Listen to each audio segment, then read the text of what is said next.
Bonjour à tous.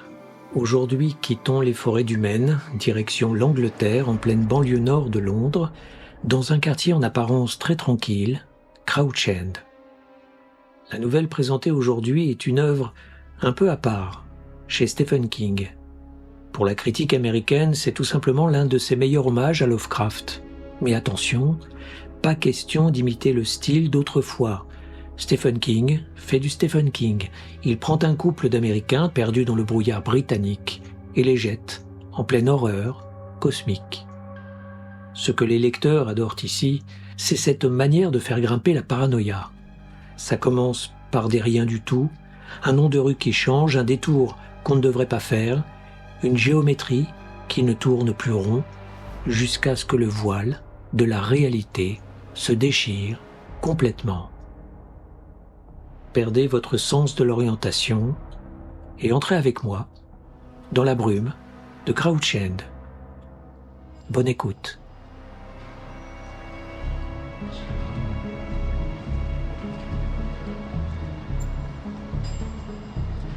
Une nouvelle de Stephen King, Crouch End.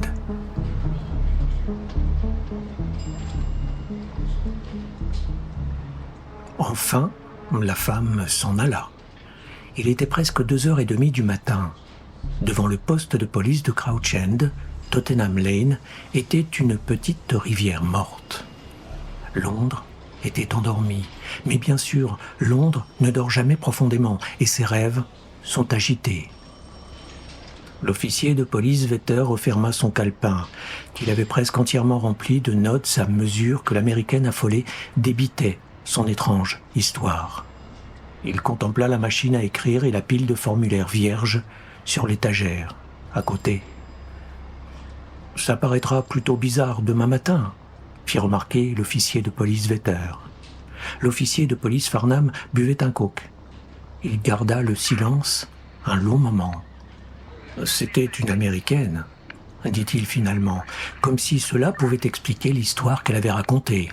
« Ça ira rejoindre les archives », admit Vetter, et il chercha une cigarette du regard. « Pourtant, je me demande. » Farnham éclata de rire. « Tu ne crois tout de même pas à ces balivernes ? Est-ce que j'ai dit ça ? Non. Mais tu es nouveau ici. » L'officier de police Farnham se redressa un peu.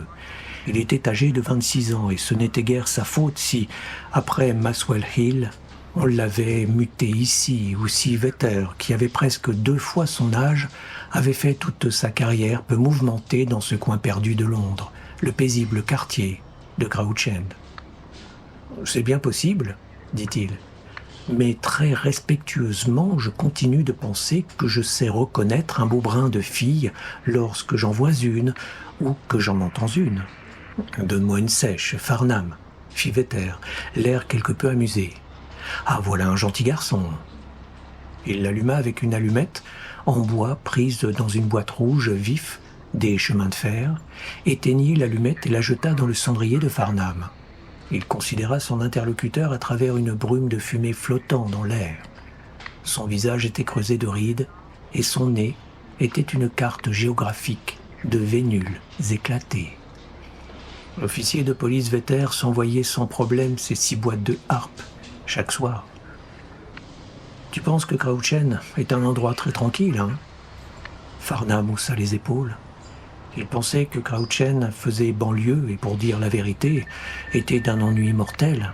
« Tranquille, oui. Et tu as raison. C'est tranquille. À 11h, tout le monde dort, la plupart des nuits. Mais j'ai vu un tas de choses étranges à Crouch End. Si tu avais été affecté ici aussi longtemps que moi, tu en aurais vu ta part, toi aussi.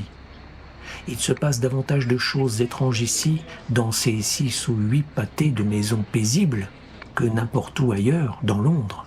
Je t'en fiche mon billet. Et ce n'est pas peu dire. Ce quartier me flanque la frousse. Alors je bois des bières, et ensuite je suis moins nerveux. Un de ces jours, regarde donc le sergent Gordon, Farnham, et demande-toi pourquoi ses cheveux sont blancs comme neige à 40 ans. Ou jette plutôt un coup d'œil à Petty, mais ce serait sacrément difficile, pas vrai ? Petty s'est suicidé durant l'été 76. Notre été caniculaire, c'était... Vetter parut peser ses mots. Cet été-là a été foutrement moche. Foutrement moche. Un tas d'entre nous a eu très peur. Ils auraient pu passer à travers. Qui aurait pu passer à travers quoi ? Demanda Farnham. Il sentit qu'un sourire dédaigneux relevait les coins de sa bouche, savait que ce n'était pas très malin, mais fut incapable de l'arrêter. À sa façon, Vetter délirait tout autant que l'américaine. Il avait toujours été un peu bizarre, la picole, probablement. Puis il s'aperçut que Vetter souriait aussi. « Tu penses que je suis cinglé ?» dit-il. « Pas du tout, » protesta Farnham, gémissant intérieurement.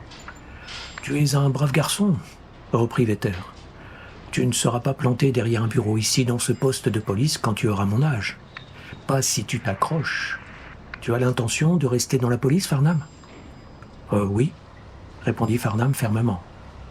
C'était la vérité. Il avait l'intention de s'accrocher même si Sheila voulait qu'il quitte la police et trouve du travail ailleurs, où elle pourrait compter sur lui, la chaîne de montage Ford peut-être. Cette pensée lui glaça l'estomac. « J'en étais sûr, » dit Vetter en écrasant sa cigarette dans le cendrier. « Tu as ça dans le sang, pas vrai ? Et tu pourrais aller loin.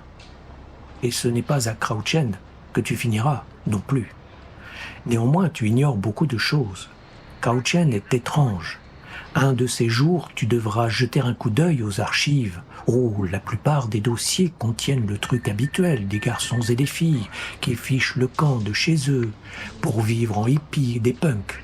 On les appelle maintenant des hommes qui sont allés chercher un paquet de sèches qui ne sont jamais rentrés.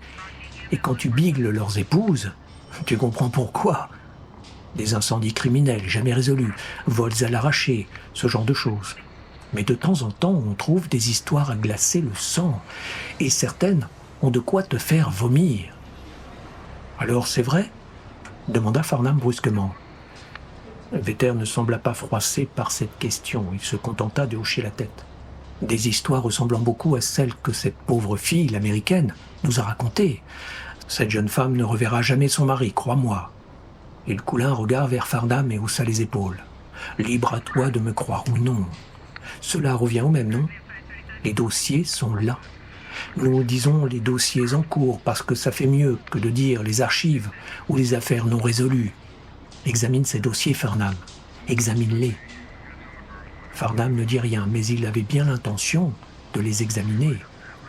L'idée qu'il pouvait y avoir toute une série d'histoires semblables à celles que l'américaine avait racontées était troublante. Parfois, dit Vetter en fauchant une autre silk cut de Farnham, je me pose des questions au sujet des dimensions. Les écrivains de science-fiction font toujours de grands discours sur les dimensions, pas vrai ? Déjà lu des romans de science-fiction, Farnham ? Non, répondit Farnham. Il avait décidé que ceci était un genre de blague soigneusement préparée. Déjà lu Lovecraft ? Jamais entendu parler de lui. Eh bien, ce type, Lovecraft, écrivait toujours à propos des dimensions, déclara Vetter, en prenant sa boîte d'allumettes des chemins de fer. Des dimensions proches de la nôtre, remplies de ces monstres immortels qui peuvent rendre un homme fou par leur seul aspect physique. Un ramassis de foutaises, hein ? Excepté que toutes les fois que l'une de ces personnes entre ici, l'air hagard, je pense que tout ça pourrait être vrai. Alors je me dis, lorsque tout est tranquille, à une heure avancée de la nuit, comme maintenant, que notre monde, tout ce que nous trouvons agréable, normal et sensé, ressemble à un gros ballon en cuir rempli d'air. Seulement, à certains endroits, le cuir est tellement usé qu'il ne reste presque plus rien. Des endroits où les barrières sont plus minces. Tu me suis ? Oui, répondit Farnham. En fait, il ne suivait pas du tout l'officier de police Vetter. Alors, je me dis, Crouch End est l'un de ces endroits plus minces. Pour la plus grande partie de l'Highgate, pas de problème, c'est aussi épais qu'on le souhaiterait entre nous et les dimensions de Muswell Hill, et à Highgate, nous prenons maintenant Archway et Finsbury Park. Ils sont également limitrophes à Crouch End. J'ai des amis dans ces deux secteurs et ils sont au courant de mon intérêt pour certaines choses qui ne semblent pas du tout rationnelles. Certaines choses rapportées, dirons-nous, par des gens qui n'ont rien à gagner en inventant une histoire complètement dingue. Farnham, est-ce que tu t'es demandé pourquoi la femme nous aurait raconté toutes ces choses si elles n'étaient pas vraies? Il gratta une allumette et regarda Farnham au-dessus de la flamme. Une femme jeune et jolie, 26 ans, deux gosses là-bas dans son hôtel. Un mari jeune et brillant avocat au Milwaukee ou ailleurs. Qu'aurait-elle à gagner en se présentant ici, en divaguant sur des monstres? Je ne sais pas, répondit Farnham sèchement. Mais il y a peut-être une Alors je me dis, coupa Vetter, que si des trucs comme des endroits plus minces existent réellement, il pourrait y en avoir un qui commence à Archway et Finsbury. Mais l'endroit vraiment mince est ici, à Crouch End. Et je me dis, est-ce que ça ne serait pas le bouquet si le reste de la barrière avait disparu, complètement usé? Est-ce que ça ne serait pas le bouquet si seulement la moitié de ce que cette femme nous a dit était vrai? Farnham demeura silencieux. Il en était arrivé à la conclusion que l'officier de police Vetter devait croire aussi à la chiromancie, à la phrénologie et aux rosicruciens.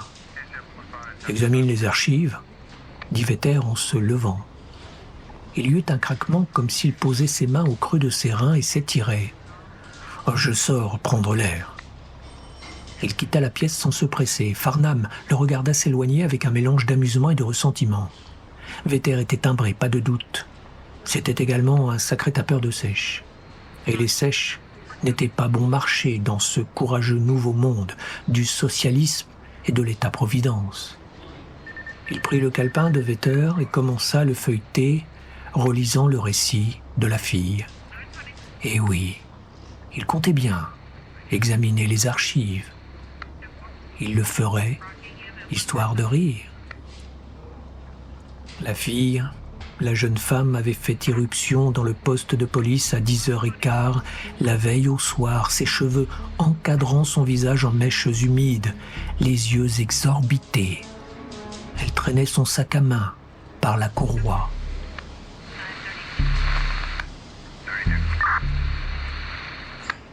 « Lonnie, dit-elle, oh mon Dieu, il faut que vous retrouviez Lonnie. »« Eh bien, nous allons faire de notre mieux, d'accord ?» dit Vetter. « Mais vous devez d'abord nous dire qui est Lonnie. »« Il est mort !» s'exclama-t-elle. « Je sais qu'il est mort. » Elle se mit à pleurer, puis à rire, un rire saccadé en fait. Elle laissa tomber son sac devant elle. Elle avait une crise de nerfs. Le poste de police était passablement désert à cette heure de la nuit en semaine. Le sergent Raymond écoutait une Pakistanaise lui raconter avec un calme presque inquiétant comment on lui avait volé son sac dans Hillfield Avenue. Il se leva à demi et l'officier de police Farnham entra, venant du vestibule où il avait retiré de vieilles affiches. « Avez-vous une place dans votre cœur pour un enfant non désiré ?» Et punaisez les nouvelles, 6 règles pour circuler à vélo la nuit en toute sécurité. Vetter fit un signe de tête à Farnham et renvoya le sergent Raymond d'un geste de la main. Raymond, qui adorait briser les doigts des pickpockets qu'il appréhendait, n'était pas l'homme qui convenait pour une femme hystérique. « Lonnie !» s'écria-t-elle. « Oh mon Dieu, Lonnie, ils l'ont pris !» La Pakistanaise tourna son visage serein comme une lune marron vers la jeune femme, la considéra un moment, puis se retourna vers le sergent Raymond, son calme inentamé. Farnham s'approcha. « Mademoiselle ?» commença l'officier de police Farnham. « Mais que se passe-t-il là-bas ?» chuchota-t-elle. Elle haletait, cherchant à reprendre haleine. Farnham nota qu'il y avait une légère éraflure sur sa joue gauche. C'était une jeune femme très jolie, avec des cheveux châtain roux. Ses vêtements étaient modérément coûteux. L'une de ses chaussures n'avait plus de talons. « Que se passe-t-il donc là-bas » répéta-t-elle. Puis elle le dit pour la première fois. « Des monstres ?» La Pakistanaise lui jeta un regard à nouveau et sourit. Toutes ses dents étaient gâtées. Le sourire disparut comme par un tour de passe-passe, et elle baissa les yeux vers le formulaire objet trouvé volé que Raymond lui avait donné. Préparez un café pour la dame et apportez-lui dans la salle 3, dit Vetter.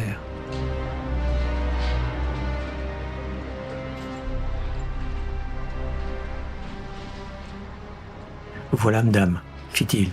Ça vous fera du bien. J'ai du sucre si... Je peux pas le boire, dit-elle. Je ne pourrai pas.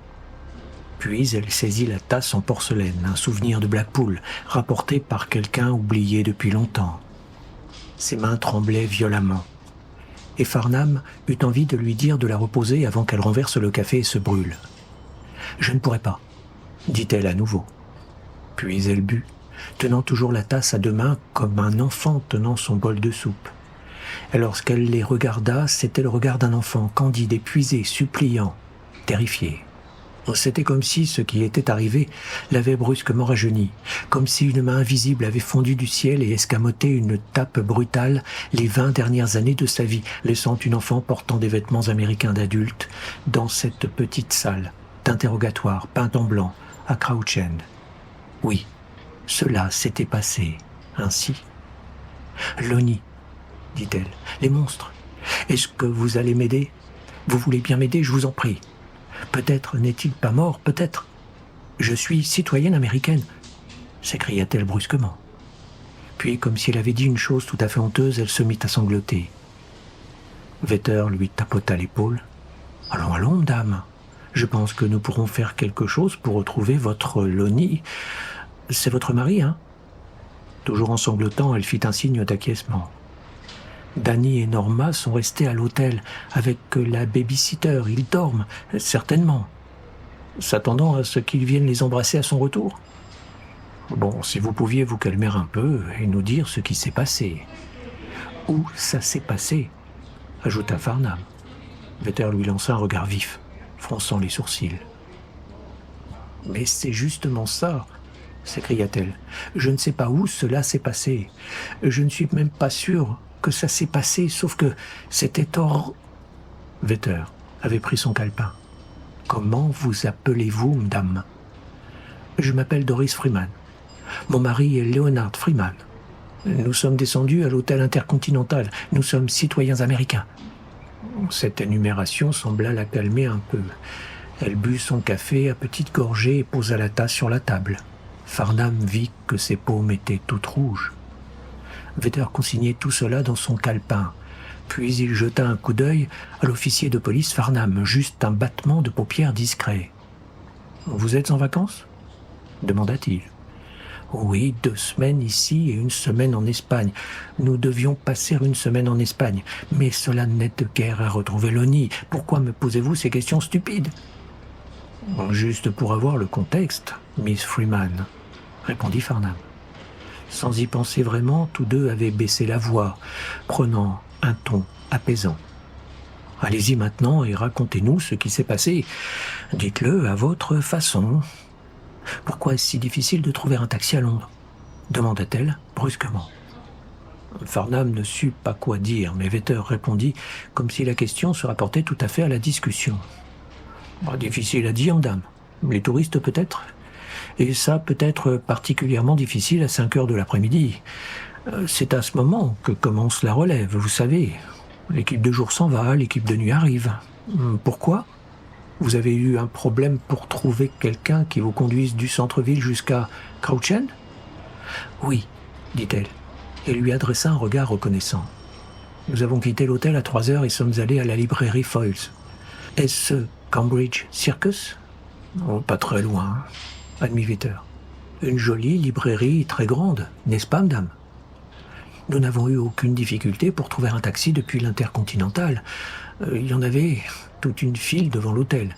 Mais quand nous sommes sortis de la librairie Foyles, c'était comme vous avez dit. Ils passaient à notre hauteur, mais leur lumière sur le toit était toujours éteinte. Et quand l'un d'eux a consenti à s'arrêter et que Lonnie a dit Crouch End, le chauffeur s'est contenté de rire. Il a dit que ce n'était pas son trajet. « Oui, c'est exact, » dit Farnham. « Il a même refusé un pourboire d'une livre, » dit Doris Freeman, et une perplexité très américaine s'était glissée dans sa voix. Nous avons attendu presque une demi-heure avant de trouver un chauffeur qui accepte de nous prendre. Il était alors 5h30 ou peut-être 6h moins le quart, et c'est à ce moment que Lonnie s'est aperçu qu'il avait égaré l'adresse. Elle reprit la tasse à deux mains.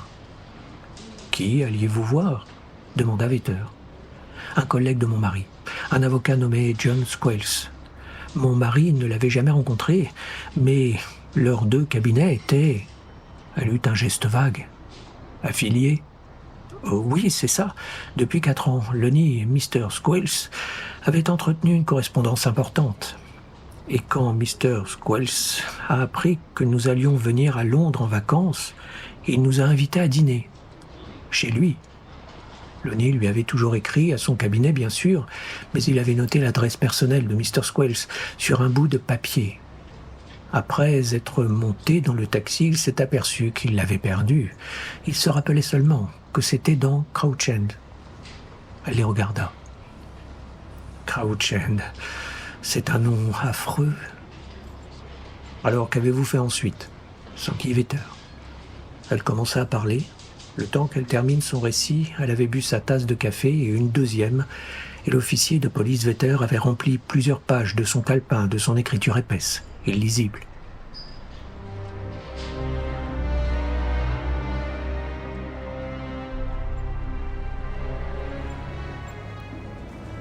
Lonnie Freeman était un homme de haute taille, penché en avant sur la spacieuse banquette arrière du taxi noir londonien afin de pouvoir parler au chauffeur. Il avait exactement la même attitude, s'aperçut Doris, avec étonnement, qu'à leur première rencontre au cours d'un match de basket-ball à l'université, quand ils étaient étudiants de 4e année, assis sur le banc, ses genoux quelque part autour de ses oreilles, ses mains aux poignets vigoureux pendant entre ses jambes. Il avait juste remplacé le short et la serviette autour du cou par un costume 3 pièces et une cravate. Il n'avait jamais participé à beaucoup de matchs, se souvint-elle avec attendrissement, parce que ce n'était pas un très bon joueur. Il égarait les adresses. Le chauffeur écouta patiemment l'histoire de l'adresse égarée après que toutes les poches de Lonnie eurent été fouillées consciencieusement. C'était un homme d'un certain âge, à la mise soignée, portant un costume d'été gris, l'opposé du chauffeur de taxi new-yorkais en tenue négligée. Seule détonnait la casquette en laine à carreaux sur la tête du chauffeur. Mais c'était une discordance agréable. Dehors, le flot de voitures s'écoulait sans fin sur Cambridge Circus. Le théâtre à proximité annonçait que Jésus-Christ superstar entrait dans sa 8e année de représentation ininterrompue. « Bon, je vais vous dire, monsieur, » dit le chauffeur de taxi, « je vous emmène à Crouch End. Mais je me contenterai pas de vous laisser là-bas, parce que Crouch End, c'est sacrément grand, vous savez. » Et Lonnie, qui de sa vie n'était jamais allé à Crouch End, et qui, à vrai dire, n'avait jamais voyagé hors des États-Unis, hocha la tête prudemment. « Oui, c'est ça, » convint le chauffeur pour lui-même. « Alors je vous emmène là-bas, on s'arrête à une cabine téléphonique, vous cherchez l'adresse de votre ami et on repart, et je vous dépose juste devant sa porte. »« C'est merveilleux, » dit Doris. Et elle le pensait vraiment. Ils étaient à Londres depuis 6 jours maintenant. Elle ne se souvenait pas avoir jamais été dans un endroit où les gens soient plus polis, plus gentils ou plus civilisés. « Merci beaucoup, » dit Lonnie, et il se renfonça dans son siège. Il passa un bras autour de la taille de Doris et sourit. « Tu vois, pas de problème. »« Mais ce n'est pas grâce à toi, » rétorqua-t-elle avec une feinte, réprobation. Elle lui décocha un léger coup de poing à l'estomac. Il y avait assez de place pour que même un homme de la taille de Lonnie puisse s'étirer. Le taxi noir de Londres était plus spacieux que les Shakers de New York. « Exact, » dit le chauffeur de taxi. « Alors c'est parti. En route pour Crouch End. »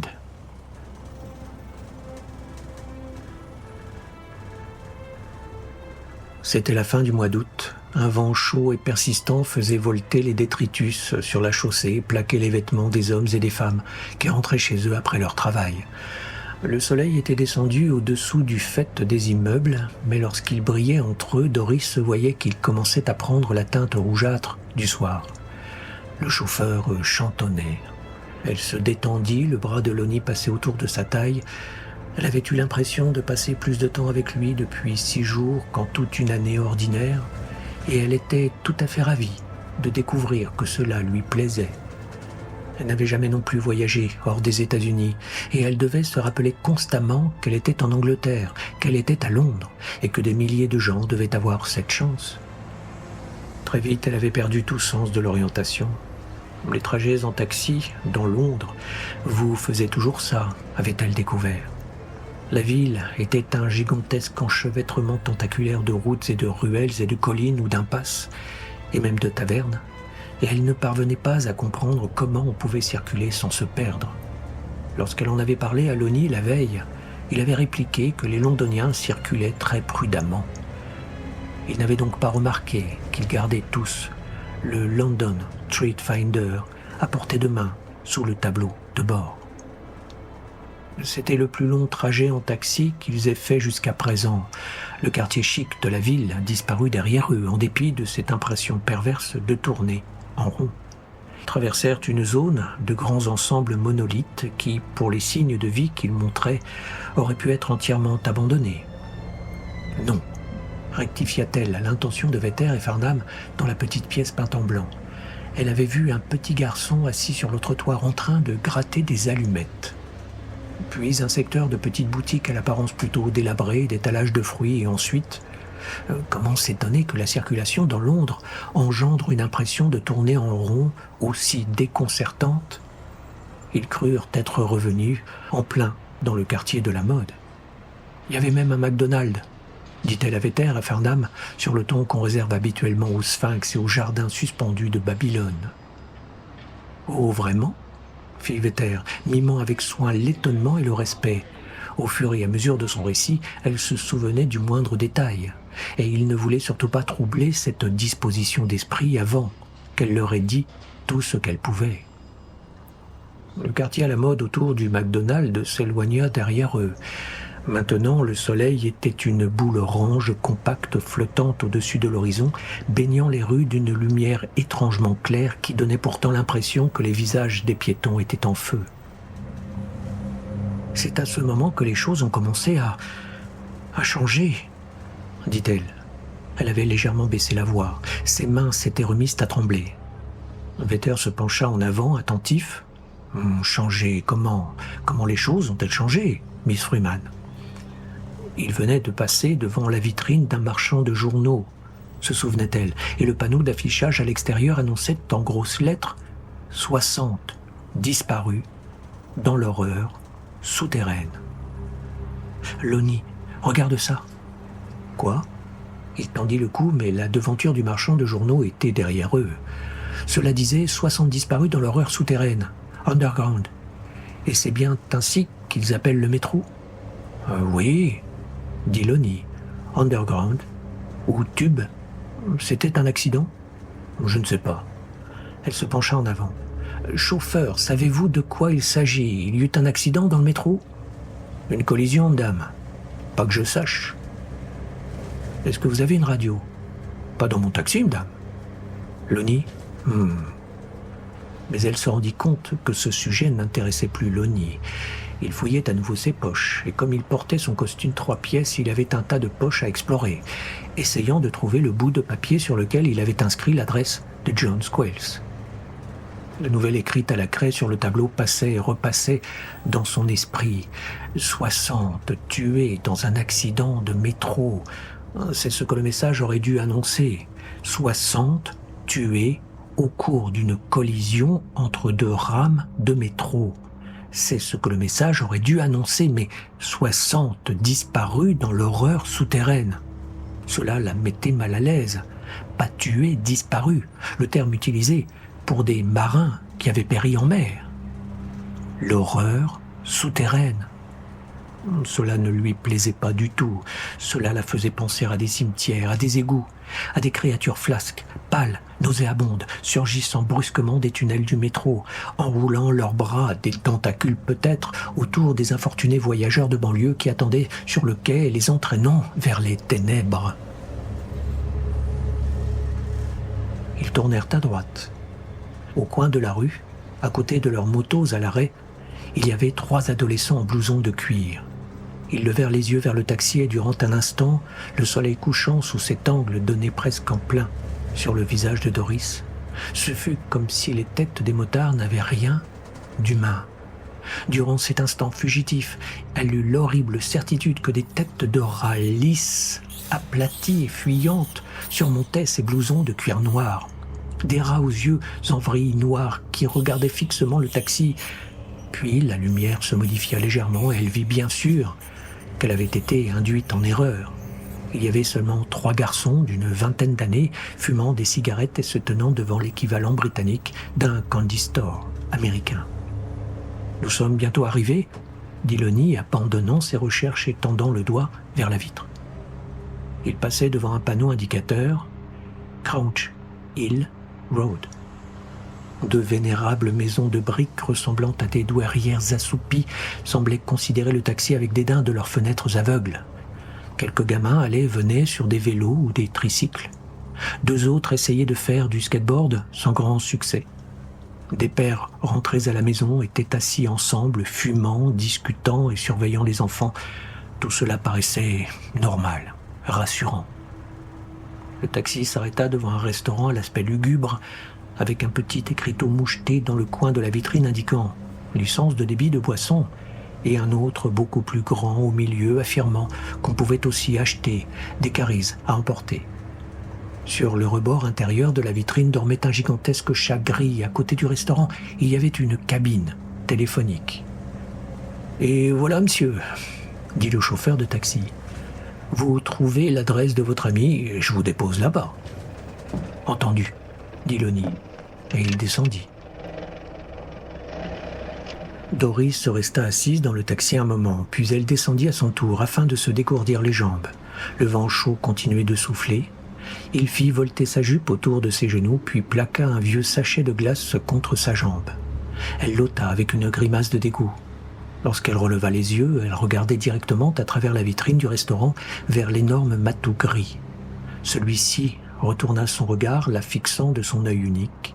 Le reste de son visage avait été lacéré au cours d'une bataille déjà lointaine mais gigantesque, et tout ce qu'il subsistait, c'était une masse informe et rosâtre de tissu cicatriciel, une cataracte laiteuse et quelques touffes de poils. Le chat miaula vers elle silencieusement à travers la vitre. Submergée par le dégoût, elle alla jusqu'à la cabine téléphonique et jeta un coup d'œil à l'intérieur par l'un de ses carreaux crasseux. L'apercevant, Lonnie fit un rond avec son pouce et son index et ajouta un clin d'œil. Puis il enfonça sa pièce de 10 pence dans la fente et parla avec quelqu'un. Il rit silencieusement, derrière le panneau vitré, comme le chat. Elle regarda vers le restaurant, mais à présent la vitrine était vide. Dans la pénombre au-delà, elle aperçut des chaises posées sur des tables et un vieil homme en train de balayer. Lorsqu'elle regarda à nouveau vers la cabine téléphonique, elle vit que Lonnie notait quelque chose. Il remit le stylo dans la poche de sa veste et brandit le papier, puis raccrocha et sortit. Il lui montra l'adresse avec un triomphe modéré. « Parfait, c'est là !» Ses yeux fixèrent un point au-delà de l'épaule de Doris et il fronça les sourcils. « Mais où est passé notre taxi ?» Elle se retourna. Le taxi avait disparu. À l'endroit où il s'était arrêté, il n'y avait que le bord du trottoir et des papiers gras voltant paresseusement dans le caniveau. De l'autre côté de la rue, 2 enfants s'agrippaient l'un à l'autre et riaient bêtement. Doris remarqua que l'un d'eux avait une main déformée au point de ressembler à une serre. En principe, la santé publique s'occupait de ces choses-là, non ? Les enfants regardèrent de l'autre côté de la rue, virent qu'elle les observait et tombèrent dans les bras l'un de l'autre, en ricanant à nouveau. « Ma foi, je ne sais pas, » dit Doris. Elle se sentait désorientée et un peu stupide, la chaleur, le vent, qui semblait souffler continuellement sans jamais s'emballer ni retomber, comme le courant d'air chaud d'un four, la texture presque peinte de la lumière. « Quelle heure était-il alors ?» demanda Farnham soudainement. « Je ne sais pas », répondit Doris Freeman, tirée brusquement de son récit. « 6 heures, je suppose, pas plus tard que 6h20. »« Je vois, continuez. » dit Farnham, sachant parfaitement qu'en août, le coucher du soleil n'aurait pas commencé, même selon une estimation des plus approximatives, avant 7 heures ou même plus tard. « Tu ne sais pas ?» répéta Lonnie. « Mais Qu'a-t-il fait? Il a redémarré et il est parti. Peut-être quand tu as levé ta main, dit Doris. Elle leva sa propre main et fit le rond avec son pouce et son index comme Lonnie avait fait dans la cabine téléphonique. Peut-être lorsque tu as fait ça, a-t-il pensé que tu lui faisais signe de partir? J'aurais dû lui faire signe un sacré bout de temps pour qu'il veuille partir avec 2 livres 5 au compteur, grommela Lonnie. Puis il alla jusqu'au bord du trottoir de l'autre côté de Crouch Hill Road. Les 2 enfants ricanaient toujours. « Hé !» appela Lonnie. « Hé les gosses !»« Vous êtes américains, monsieur ?» cria l'un d'eux en retour. C'était le gamin avec la main en forme de cerf. « Ah oui, dit Lonnie en souriant. Est-ce que vous avez vu un taxi par ici? Le chauffeur est-il parti vers le haut de la rue ?» Les 2 enfants semblèrent considérer la question. L'amie de jeu du gamin était une petite fille de 5 ans environ, avec une tignasse ébouriffée de cheveux châtains. Elle s'avança vers le rebord du trottoir, mit ses mains en porte-voix, et en continuant de sourire, elle leur cria à travers ses mains en porte-voix et son sourire « Va te faire enculer, le ricain !» Le néant resta bouche bée. « Monsieur, monsieur !» glapit le gamin, et il lui fit un geste obscène, avec sa main déformée.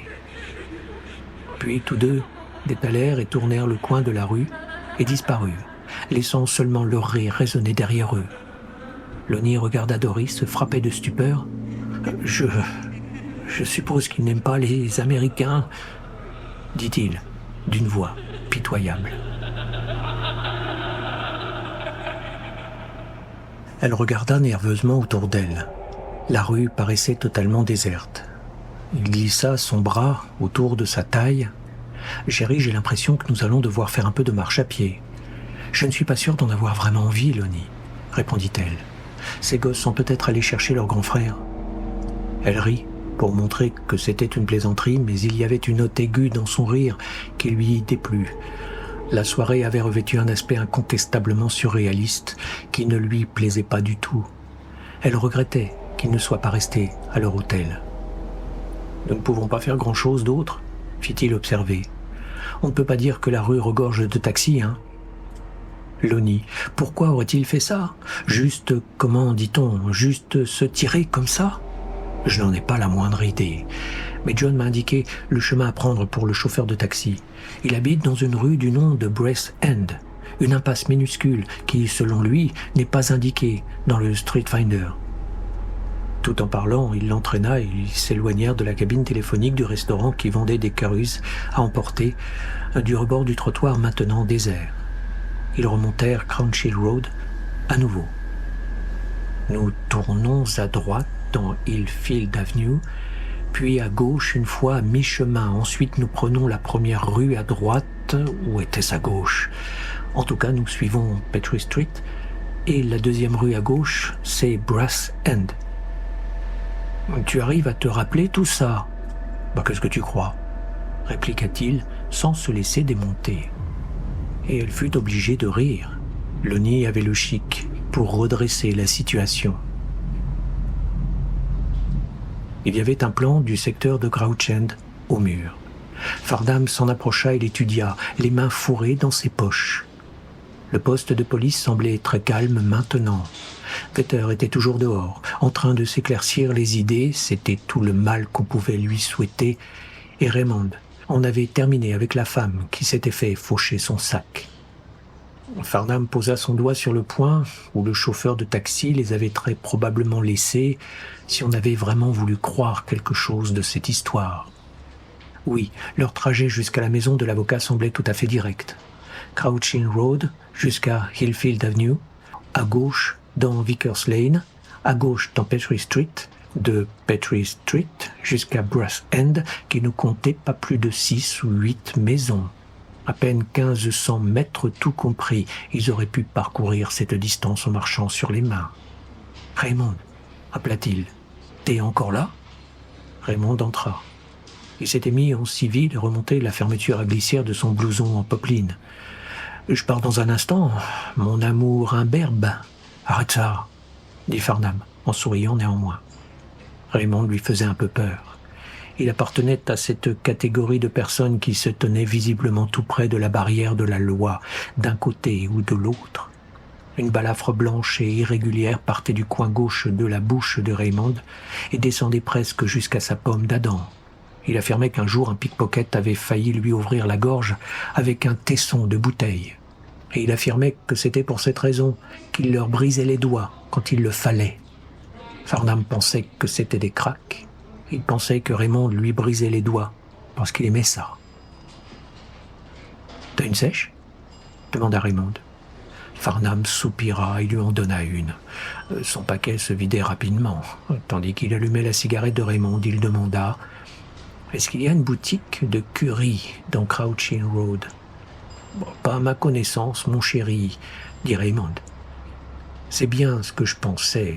Mon petit chou aurait-il un problème ?»« Non, » dit Farnham, d'un ton un peu trop brusque, se souvenant des cheveux collés par la sueur de Doris Freeman et de ses yeux hagards. À proximité du haut de Crouchy Road, Doris et Lonnie tournèrent dans Hillfield Avenue, qui était bordée de demeures imposantes à l'aspect élégant. Juste des coquilles vides, pensa-t-elle, sans doute découpées en appartements et studios avec une précision chirurgicale. « Jusqu'ici, tout va bien, » dit Lonnie. « Oui, c'est... » commença-t-elle, et ce fut à ce moment que monta le gémissement étouffé. Tous deux firent halte. Le gémissement provenait quasiment de leur droite, où une grande haie entourait un petit jardin. Lonnie s'avança en direction du bruit, et elle le retint par le bras. « Lonnie, non !»« Pourquoi ça, non ? Quelqu'un souffre ?» Elle le suivit, craintivement. La haie était haute mais clairsemée. Il put écarter les branchages et découvrir un petit carré de pelouse bordé de fleurs. La pelouse était très verte. Au centre, il y avait une tache noire fumante, c'est du moins ce que crut voir Doris. Lorsqu'elle regarda à nouveau, s'écartant légèrement de l'épaule de Lonnie, une épaule trop haute pour qu'elle puisse regarder par-dessus, elle vit que c'était un trou à la forme vaguement humaine. Les volutes de fumée émanaient de ce trou. 60 disparus dans l'horreur soudaine, pensa-t-elle brusquement. Le gémissement provenait du trou et Lonnie entreprit de se frayer un passage à travers la haie. « Lonnie, » dit-elle, « non, n'y va pas. »« Mais quelqu'un souffre, » dit-il. Et il continua de s'ouvrir un passage à travers la haie dans un bruit de craquement sec. Elle le vit s'avancer vers le trou, puis la haie se rabattit brusquement, lui laissant seulement une idée vague de la silhouette de Lonnie s'approchant du trou. Elle essaya de se faufiler à travers la haie pour le rejoindre, et en récompense de ses efforts fut égratignée par les petites branches hérissées de la haie. Elle portait un corsage sans manches. « Lonnie !» rappela-t-elle soudain, très effrayée. « Lonnie, reviens !»« Juste une minute, trésor !» La maison la contemplait, impassible, par-dessus le faîte de la haie. Le gémissement continuait, mais maintenant il semblait plus grave, guttural et d'une certaine façon joyeux. Lonnie n'entendait donc pas ça. « Ohé, il y a quelqu'un là-dedans, l'entendit-elle demander. « Est-ce que... Ohé, nom de Dieu, nom de Dieu, nom de Dieu. » Et brusquement Lonnie cria. Elle ne l'avait encore jamais entendu crier, c'était un son terrifiant. Doris eut l'impression que ses jambes se changeaient en seaux en toile remplis d'eau. Elle chercha frénétiquement du regard le passage à travers la haie et ne parvint pas à le voir. Nulle part. Des images tournoyèrent devant ses yeux, les motards qui avaient ressemblé un instant à de gros rats à la tête lisse, le chat au visage rose et mâchonné, le petit garçon à la main en forme de cerf. « Lonnie !» Elle essaya de crier, mais aucun mot ne franchit ses lèvres. Maintenant, il y avait les bruits d'une lutte, le gémissement avait cessé, mais il y avait des sons humides, un clapotement, provenant de l'autre côté de la haie. Puis brusquement, Lonnie réapparut, traversant rapidement la haie, comme si on lui avait imprimé une formidable poussée. Le bras gauche de sa veste était déchiré, et tout son costume était éclaboussé de ruisselets d'une matière noire qui semblait fumer comme la fosse dans la pelouse. « Doris, cours !» Lonnie que « Cours !» Son visage était blême, vidé de toute couleur. Doris regarda éperdument autour d'elle, cherchant un flic ou n'importe qui d'autre. Mais Hillfield Avenue avait autant de vie et de mouvement qu'une ville abandonnée. Puis elle regarda encore à travers la haie, vit bouger autre chose, quelque chose qui était plus que noir. Cela paraissait ébène, l'antithèse de toute lumière. Et cela produisait un bruit de clapotement. Un instant plus tard, les petites branches hérissées de la haie commencèrent à frémir. Elle regardait fixement, hypnotisée, en proie à une horrible fascination. Elle serait sans doute restée là pour toujours, ce fut ce qu'elle dit à Vetter et Farnham. Si Lonnie ne l'avait pas attrapée brutalement par le bras et ne lui avait pas crié après. Oui, Lonnie, qui n'élevait jamais la voix, même pour gronder les enfants, avait crié. Oui, elle serait encore là-bas, maintenant, là-bas où? Mais ils étaient partis, en courant.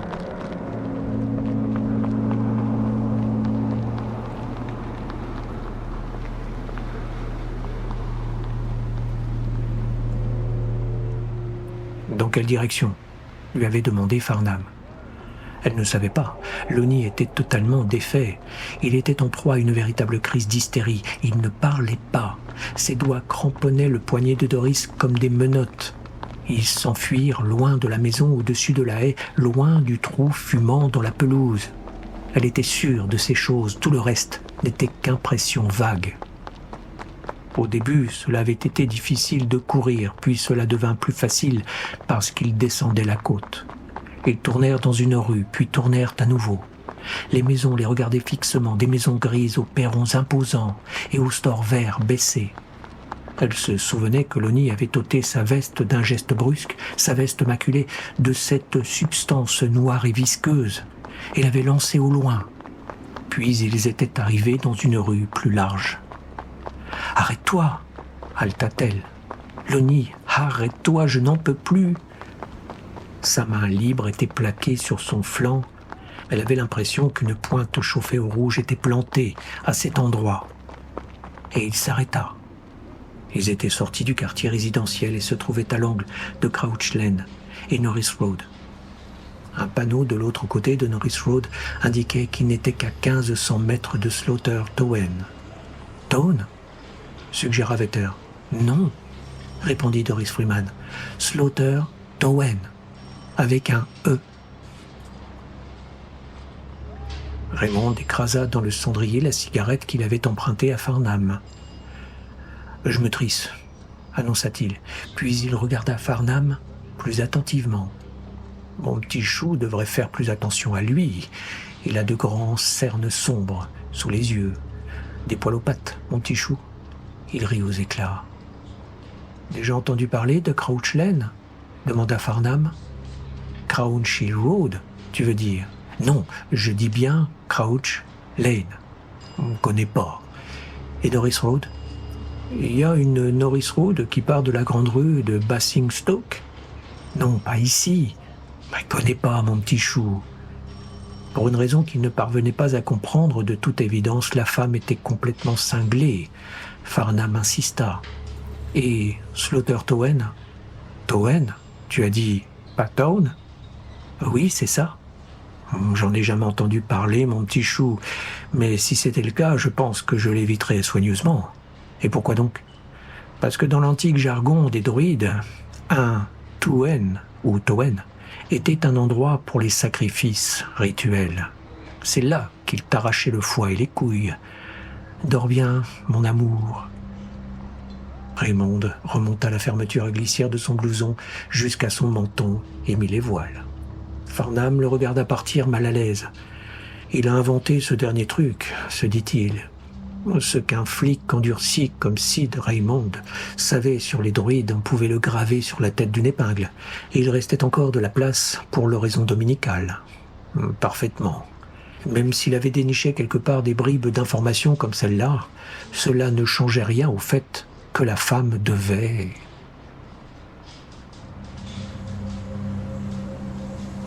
« Je dois perdre la boule, » dit Lonnie, et il éclata d'un rire rauque. Doris avait jeté un coup d'œil à sa montre un instant plus tôt et constaté que, d'une manière ou d'une autre, il était près de 8 heures, moins le quart.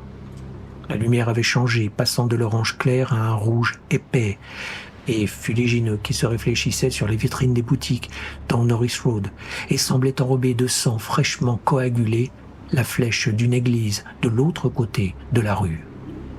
Le soleil lui-même flottait maintenant à l'horizon, une sphère aplatie. « Mais que s'est-il passé là-bas » demanda Doris. « Qu'est-ce que c'était, Lonnie ?»« J'ai aussi perdu ma veste. Un signe qui ne trompe pas. Mais tu ne l'as pas perdue, tu l'as retirée. Elle était couverte de... » « Ne sois pas stupide, » fit-il d'un ton sec. Mais son regard n'était pas hargneux. Il était doux, choqué, égaré. « Je l'ai perdue, c'est tout. »« Lonnie, que s'est-il passé après que tu as traversé la haie ?»« Rien, » répondit-il avec emportement. « Ne parlons pas de ça. Où sommes-nous ?»« Lonnie, je ne m'en souviens pas, » dit-il doucement en la regardant. Je ne me souviens de rien. Nous étions là-bas, nous avons entendu un bruit, ensuite je courais. C'est tout ce que je peux me rappeler. Puis il ajouta d'une voix terriblement enfantine. J'ai vraiment jeté ma veste. Je l'aimais bien. Elle allait avec mon pantalon. Il éclata de rire brusquement, comme un demeuré. C'était un fait nouveau et terrifiant. Ce qu'il avait vu au-delà de la haie semblait avoir partiellement détraqué son esprit. Elle n'était pas sûre que la même chose ne lui serait pas arrivée, si elle l'avait vu. Cela n'avait aucune importance. Il fallait qu'il parte d'ici, qu'il retourne à l'hôtel, auprès des enfants. Cherchons un taxi, je veux rentrer. Mais John, tant pis pour John, dit-elle. Maintenant, c'était elle qui avait une voix stridente. Quelque chose ne va pas, tout est anormal. Nous devons trouver un taxi et nous rentrons à l'hôtel. Oui, très bien, d'accord. Lonnie se passa une main tremblante sur le front. « Mais je ne vois pas de taxi. » En fait, il n'y avait aucune circulation dans Norris Road, qui était large et pavé. Exactement au milieu de la chaussée, de vieux rails de tramway formaient une ligne continue. De l'autre côté, devant la vitrine d'un fleuriste, était garée une camionnette de livraison à 3 roues, vieille, rouillée. Un peu plus loin, sur le trottoir, une moto Yamaha reposait de travers sur sa béquille, c'était tout. Ils entendaient des voitures, mais le son était lointain, diffus. « La rue a peut-être été barrée pour cause de travaux ?» murmura-t-il. Ensuite, Lonnie avait fait une chose étrange pour lui du moins, lui qui était toujours tellement à l'aise et plein d'assurance. Il jeta un regard par-dessus son épaule comme s'il avait peur qu'on les suive. « Nous allons marcher, » dit-elle. « Pour aller où ? » ?»« N'importe où, loin de Crouch End. Nous trouverons un taxi si nous partons d'ici. » Elle était brusquement certaine de cela, sinon d'autre chose. Entendu. Maintenant, il paraissait tout à fait disposé à lui confier la conduite de toute cette affaire. Ils commencèrent à marcher dans la direction du soleil couchant, le long de Norris Road. Le bourdonnement lointain de la circulation demeurait constant, ne semblant ni diminuer ni augmenter. L'aspect abandonné des lieux commençait à lui taper sur les nerfs. Le bruit de leurs pas, disparu dans l'horreur souterraine, revenait en écho vers eux. L'incident de la haie la tourmentait de plus en plus, et finalement elle fut obligée de le lui demander à nouveau. « Lonnie, qu'est-ce que c'était ?» Il répondit simplement « Je ne me souviens pas, Doris, et je n'ai pas envie de me souvenir. » Ils passèrent devant un supermarché fermé. Des noix de coco ressemblant à des têtes réduites vues de dos étaient empilées dans la vitrine. Ils passèrent devant une laverie automatique où des machines blanches avaient été éloignées des murs en crépi d'un rose fané, telles des molaires extraites d'une gencive infectée. L'image donna la nausée à Doris. Ils passèrent devant une vitrine maculée de traînées de lessive, avec un vieil écriteau « Boutique à louer » placé sur le devant. Quelque chose bougea derrière les traînées de lessive et Doris vit la lorgnure, le visage rose et tuméfié du chat. Elle vérifia le fonctionnement et le mécanisme de son corps et s'aperçut qu'elle était dans un état de terreur croissant lentement. Elle avait l'impression que ses intestins avaient commencé à se déplacer en elle. Sa bouche avait un désagréable goût piquant, presque comme si elle avait utilisé une eau dentifrice concentrée. Du sang frais suintait des pavés de Norris Road dans le coucher de soleil. Ils approchaient d'un passage souterrain, et il faisait noir là-dessous. Je ne peux pas, l'informa son esprit d'une façon catégorique. Je ne peux pas emprunter ce passage, n'importe quoi pourrait se trouver là-bas. Ne me demande pas de faire ça parce que j'en suis incapable, tout simplement. Une autre partie de son esprit demanda si elle supporterait qu'ils reviennent sur leurs pas, passer à nouveau devant la boutique vide avec le chat à l'intérieur. Comment était-il arrivé là en partant du restaurant près de la cabine téléphonique ? Mieux valait ne pas y penser. Les vestiges plus ou moins buccaux de la laverie automatique, le supermarché, aux têtes réduites. Elle ne pensait pas qu'elle en aurait la force.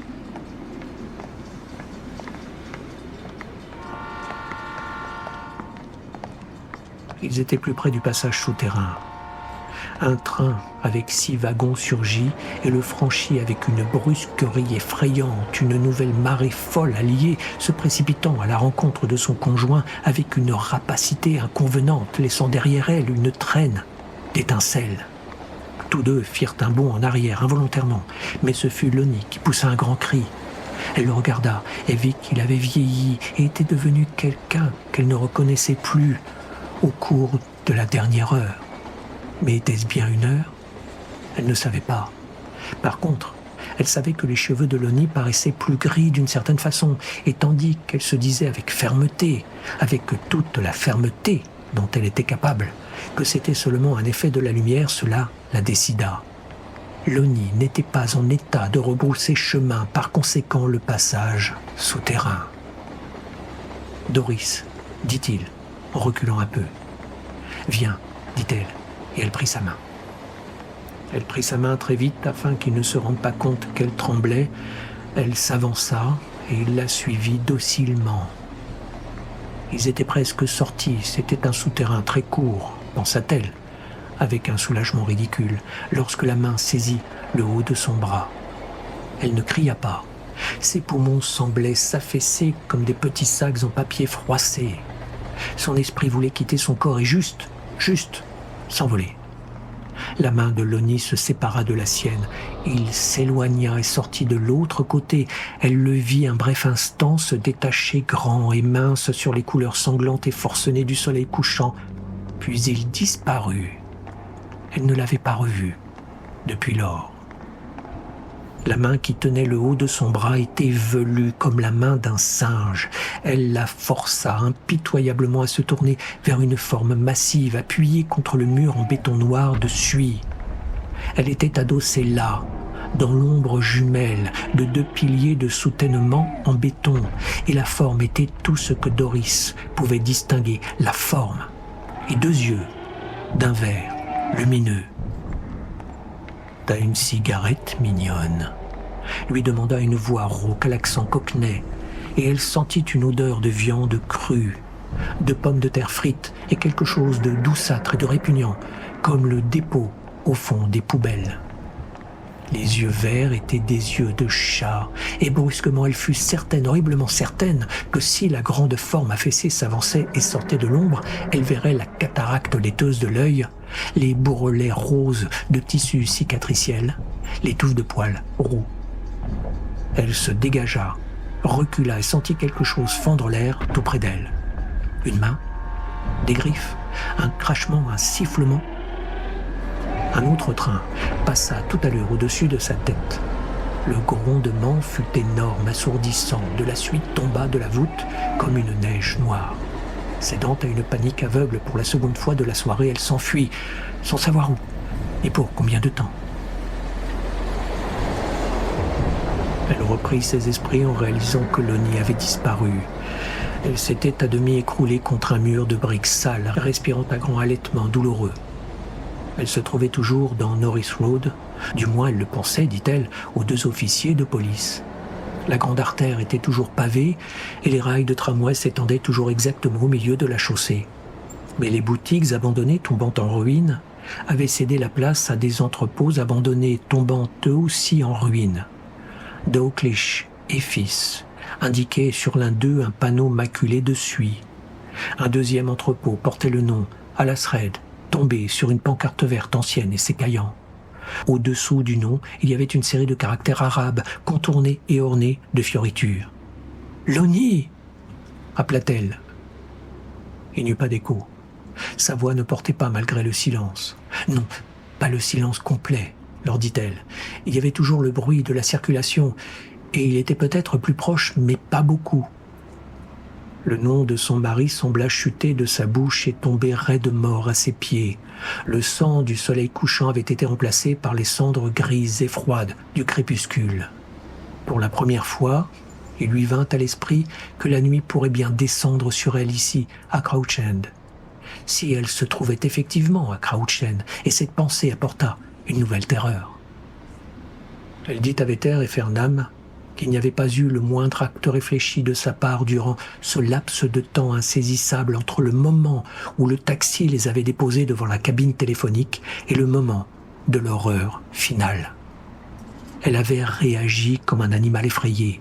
Un stimulus était appliqué. Elle s'enfuyait. Et maintenant, elle était seule. Elle voulait Lonnie, son mari, elle en avait conscience. Mais il ne lui vint pas à l'esprit de se demander vraiment pourquoi ce quartier, qui se trouvait certainement à moins de 8 kilomètres de Cambridge Circus, était totalement abandonné. Il ne lui vint pas à l'esprit de se demander comment le chat défiguré avait pu venir du restaurant jusqu'à la boutique, à louer.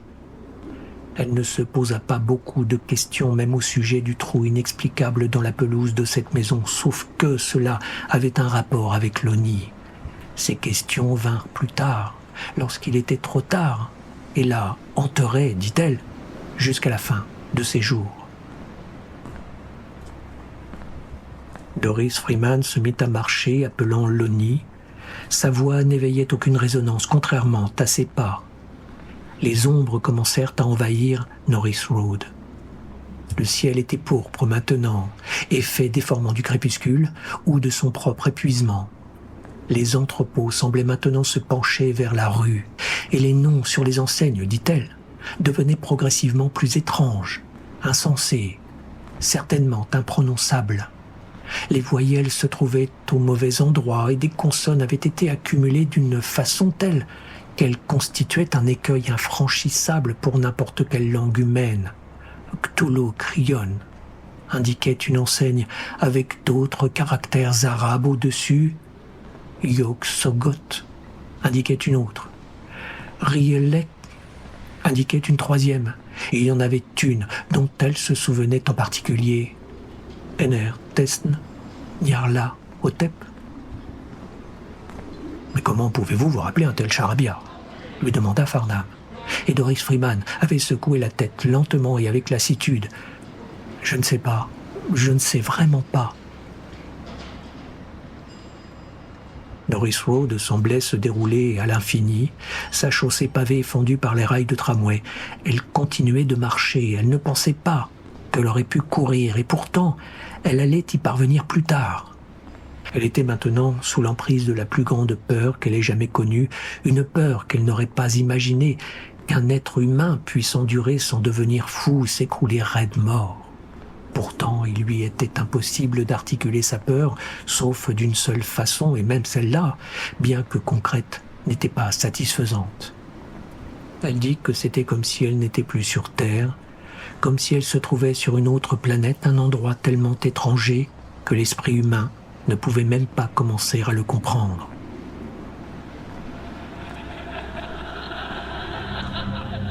Les angles semblaient différents, dit-elle. Les couleurs semblaient différentes, mais c'était sans espoir. Elle pouvait seulement marcher sous un ciel qui semblait dénaturé et inconnu entre les sombres bâtiments faisant saillie et espérant que cela allait se terminer. Et ce fut le cas. Elle prit conscience que deux silhouettes se tenaient sur le trottoir devant elle. C'étaient les deux enfants, le garçon à la main semblable à une serre et la petite fille. Ses cheveux étaient coiffés en tresses. « C'est l'américaine », dit le garçon. « Elle s'est perdue », dit la petite fille. « Elle a perdu son mari. Elle a perdu son chemin. Elle a trouvé le chemin plus sombre. Elle a trouvé le chemin vers l'entonnoir. Elle a perdu tout espoir. Elle a trouvé le siffleur des étoiles. Mangeur de dimensions. Le joueur de chalumeau aveugle qui n'a pas été nommé depuis 1 millier d'années. Leurs mots lui parvenaient de plus en plus vite, une litanie essoufflée, une énumération flamboyante. La tête lui tournait, tourbillonnait avec eux. Les bâtiments se penchaient, les étoiles étaient apparues, mais ce n'étaient pas ces étoiles, celles sous lesquelles elle avait fait un vœu durant son adolescence ou été courtisée plus tard. Celles-là étaient des étoiles folles dans des constellations démentielles et ses mains se portèrent à ses oreilles et ses mains ne parvinrent pas à exclure les sons et finalement elle leur cria « Où est mon mari? Où est Lonnie? Que lui avez-vous fait ?» Il y eut un silence, puis la petite fille dit « Il est parti au-dessous ?» Le garçon parti vers celui qui attend. La petite fille sourit, un sourire malicieux plein d'une innocence perverse. Il lui était difficile de faire autrement, n'est-ce pas? La marque était sur lui et tu vas partir maintenant. Lonnie, qu'avez-vous fait de... Le garçon leva sa main et psalmodia dans une langue grêle et flûtée qu'elle était incapable de comprendre, mais la sonorité des mots faillit rendre Doris Freeman folle de terreur. Alors la rue a commencé à bouger, dit-elle à Vetter et à Farnham. Les pavés ont commencé à onduler comme un tapis. Ils se soulevaient et retombaient, se soulevaient, retombaient. Les rails de tramway se sont décelés, se sont envolés dans les airs. Je me souviens de ça. Je me souviens de la lueur des étoiles brillant sur les rails. Et ensuite, les pavés eux-mêmes ont commencé à se déceler, un par un au début, puis par grappes. Ils se sont juste envolés vers l'obscurité. Il y avait un bruit de déchirement lorsqu'ils se décelaient. Un grincement, un déchirement, le bruit que doit faire un tremblement de terre. Et quelque chose a commencé à apparaître. « Quoi ?» demanda Vetter. Il était penché en avant, ses yeux sondant Doris Freeman. « Qu'avez-vous vu? Qu'est-ce que c'était ?»« Des tentacules, dit-elle, lentement et en hésitant. Je pense que c'était des tentacules, mais ils étaient aussi épais que de très vieux banians, comme si chacun d'eux était constitué d'un millier de tentacules plus petits qui se tordaient. Et il y avait des choses roses, comme des suçoirs, mais parfois ils ressemblaient à des visages, au visage de Lonnie, ou à d'autres visages, tous exprimant la souffrance, criant de douleur, mais au-dessus d'eux, dans les ténèbres sous la rue, dans les ténèbres au-dessous, il y avait autre chose ressemblant à de grands yeux. Alors elle avait éclaté en sanglots, incapable de poursuivre pendant un moment.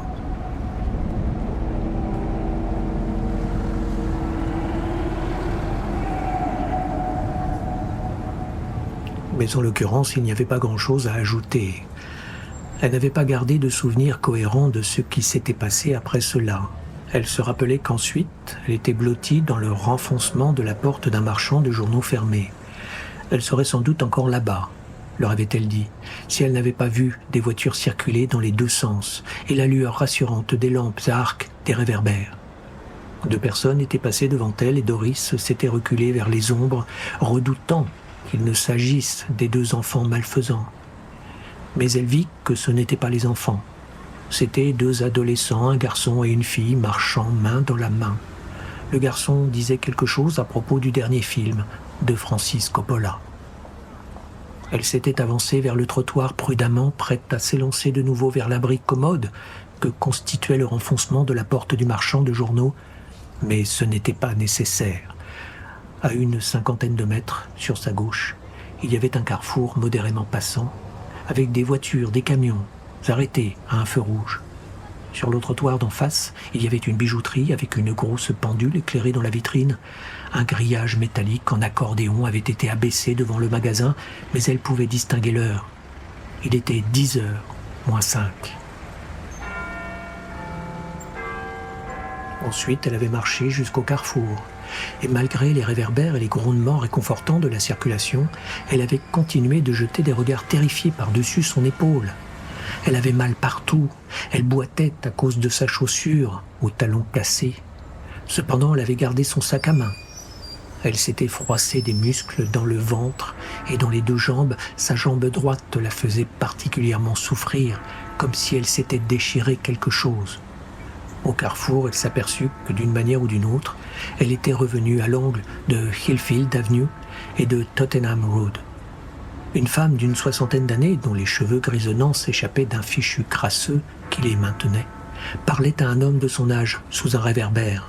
Tous deux regardèrent Doris, tandis qu'elle s'approchait d'eux comme si elle était une sorte d'apparition effrayante. La police avait croisé Doris Freeman. Où est le poste de police ? Je suis citoyenne américaine et j'ai perdu mon mari et j'ai besoin de la police. « Et que vous est-il arrivé, ma petite ?» demanda la femme, sans la moindre animosité. « On dirait que vous avez passé un sale moment, pour sûr. »« Un accident de voiture ?» s'enquit son compagnon. « Non, parvint-elle à dire. Je vous en prie, est-ce qu'il y a un poste de police à proximité ?»« En haut de Tottenham Road ?» répondit l'homme. Il tira un paquet de Players de sa poche. « Vous voulez une cigarette ? J'ai l'impression que ça ne vous ferait pas de mal, madame. »« Merci, » dit-elle. Et elle prit la cigarette bien qu'elle eût cessé de fumer depuis bientôt 4 ans. L'homme fut obligé de suivre le bout tremblotant de la cigarette avec son allumette enflammée pour réussir à la lui allumer. Il jeta un coup d'œil à la femme aux cheveux pris dans le fichu. « Je vais faire un bout de chemin avec elle, et oui, pour être sûr qu'elle arrivera là-bas sans problème. Alors je viens avec vous, d'accord ?» dit Ewi, et elle passa son bras autour des épaules de Doris. « Allons, qu'y a-t-il, ma petite ? Quelqu'un a essayé de vous agresser ? » ?»« Non, c'est... La rue, il y avait un chat borgne, la rue. La chaussée s'est ouverte, je l'ai vu. Celui qui attend. Ils l'ont appelé. Lonnie, il faut que je retrouve Lonnie. » Elle se rendait compte qu'elle parlait de façon incohérente, mais elle semblait incapable de s'exprimer plus clairement. Et en tout cas, dit-elle à Vetter et Farnham, elle n'avait pas été aussi incohérente que ça parce que l'homme et la femme s'étaient écartés d'elle, comme si lorsqu'Ewi avait demandé ce qu'il y avait, Doris lui avait répondu que c'était la peste bubonique. L'homme dit quelque chose alors et Doris eut l'impression que c'était « ça a recommencé ». La femme montra la direction du doigt. « Le poste de police est là-bas, tout au bout. Il y a des globes lumineux devant. Vous ne pouvez pas le manquer. » Et très vite, les deux vieillards commencèrent à s'éloigner, mais à présent c'étaient eux qui jetaient des regards effrayés par-dessus leur épaule. Doris fit 2 pas dans leur direction. « Ne vous approchez pas », lança Ewi d'une voix perçante, et elle fit avec 2 doigts le signe du mauvais œil vers Doris, tout en se blottissant contre l'homme qui passa un bras autour de ses épaules. « Ne vous approchez pas si vous êtes allés à Crouch End, Towen. » Sur ce, tous deux avaient disparu dans la nuit.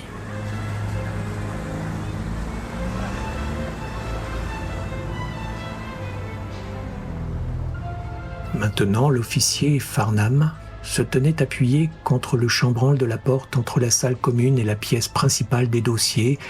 Les archives dont Vetter avait parlé n'étaient certainement pas conservées ici.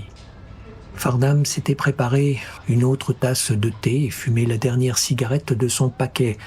La femme en avait également piqué plusieurs, fumant à la chaîne, comme on disait aux States, sauf erreur de sa part.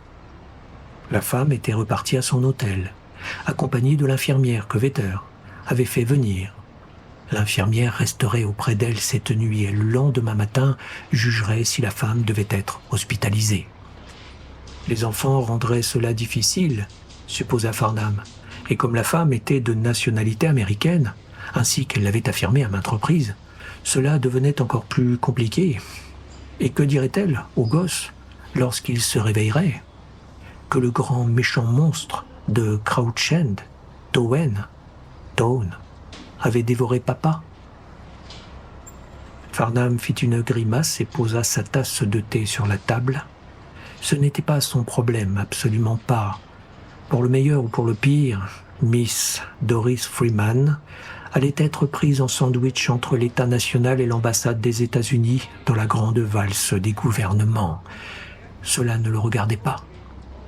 Il n'était qu'un officier de police qui voulait oublier toute cette affaire Il avait l'intention de laisser Vetter rédiger le rapport. C'était la marotte de Vetter. Il pouvait se permettre d'apposer sa signature au bas d'un tel bouquet de démence. C'était un vieil homme usé. Il serait toujours un officier de police de service de nuit lorsqu'il recevrait sa montre en or, sa pension de retraite et son appartement à louer modéré. Farnham, pour sa part, nourrissait l'ambition de passer sergent très vite, et cela voulait dire qu'il devait faire attention à chaque petite chose. Et en parlant de Vetter, où était-il ? Il prenait l'air depuis un bon moment à présent. Farnham traversa la salle commune et sortit. Il se tint entre les deux globes allumés et contempla Tottenham Road. Vetter n'était nulle part en vue. Il était 3 heures du matin passé, le silence régnait dans la rue, épais, uni, comme un linceul. Quel était ce vers de Wordsworth ? Tout ce grand cœur qui a cessé de battre, ou quelque chose comme ça. Il descendit les marches et se tint sur le trottoir. Il éprouvait une pointe d'inquiétude maintenant. C'était stupide, bien sûr, que c'était stupide. Il s'en voulait, il était furieux que la folle histoire de la femme ait pu produire même cet effet insignifiant sur lui. Peut-être méritait-il d'avoir peur d'un flic endurci comme Sid Raymond.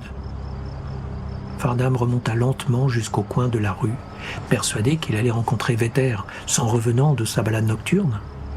Mais il n'irait pas plus loin que le coin de la rue. Si le poste de police restait désert seulement quelques instants et qu'on s'en aperçoive, la note serait salée. Il arriva au coin de la rue et regarda de l'autre côté. C'était bizarre, mais apparemment, tous les réverbères étaient éteints ici. La rue tout entière semblait différente sans éclairage. Fallait-il signaler cet incident ? Se demanda-t-il. Et où était Vetter ? Il allait continuer un peu, décida-t-il, et voir au juste de quoi il retournait, mais il n'irait pas très loin. Ce ne serait pas bien de laisser le poste de police sans surveillance, ce serait le moyen sûr et très simple de finir comme Vetter, un vieil homme de service de nuit dans un quartier paisible de la ville, ayant affaire le plus souvent à des gosses qui se retrouveraient à des coins de rue après minuit et à des Américaines, folles, alliées. Il allait juste faire un petit tour, pas très loin. Vetter rentra moins de 5 minutes après que Farnham fut sorti. Farnham était allé dans la direction opposée et si Vetter était revenu 1 minute plus tôt, il aurait vu le jeune officier de police se tenir au coin de la rue un moment, puis tourner et disparaître. « Farnham !» appela-t-il. Il n'obtint pas de réponse à part le bourdonnement de la pendule murale. « Farnham !» appela-t-il à nouveau, puis il s'essuya la bouche avec la paume de sa main. On ne retrouva jamais Lonnie Freeman. Finalement, sa femme, dont les cheveux avaient commencé à grisonner aux tempes, retourna en Amérique avec ses enfants. Ils prirent le Concorde. 1 mois plus tard, elle fit une tentative de suicide. Elle resta 1 an dans une maison de repos, puis en sortit tout à fait rétablie. On ne revit jamais l'officier de police Robert Farnham, et personne n'eut plus jamais de ses nouvelles. Il laissait une femme et 2 petites filles, des jumelles âgées de 2 ans. Sa femme écrivit une série de lettres rageuses au Premier ministre, affirmant avec insistance qu'il se passait quelque chose, qu'on dissimulait quelque chose, qu'on avait persuadé son Bob d'accepter une mission secrète ou un travail dangereux du même genre, comme ce type Hackett de la BBC. Il aurait fait n'importe quoi pour passer sergent, dit-elle, au Premier ministre, à de nombreuses reprises. Finalement, le Premier ministre cessa de répondre à ses lettres et à peu près à l'époque où Doris Freeman sortait de la maison de repos, ses cheveux presque entièrement blancs maintenant, Sheila Farnham retourna dans le Sussex où vivaient ses parents. Elle épousa un homme qui avait un emploi plus stable que celui d'officier de police à Londres. Frank Hobbs travaillait à la chaîne de montage Ford. Apparemment, elle avait été obligée de demander le divorce en invoquant l'abandon du domicile conjugal par son Bob, mais ce ne fut pas un problème. Vetter prit une retraite anticipée environ 4 mois après que Doris Freeman fut entrée en boitillant dans le poste de police de Tottenham Road à Crouch End. Il emménagea effectivement dans une habitation à loyer modéré, 1-2 pièces, au-dessus des boutiques, dans la ville de Frimley.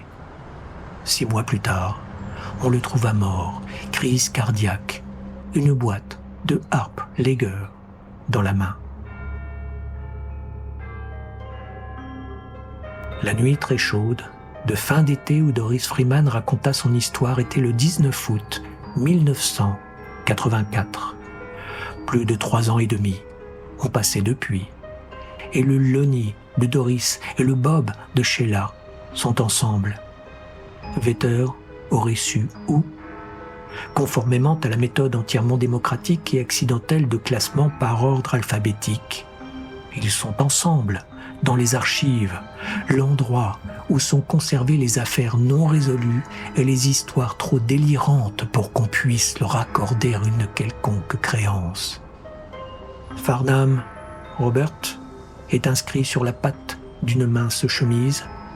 Freeman, Leonard, est inscrit sur la patte de la chemise placée tout de suite après. Les 2 chemises contiennent une seule feuille de papier. Un rapport dactylographié avec des fautes de frappe par l'officier de police chargé de l'enquête. Dans les 2 cas, la signature est celle de Vetter. Et à Crouch End, qui est réellement un quartier paisible de Londres, des choses étranges continuent de se passer de temps en temps.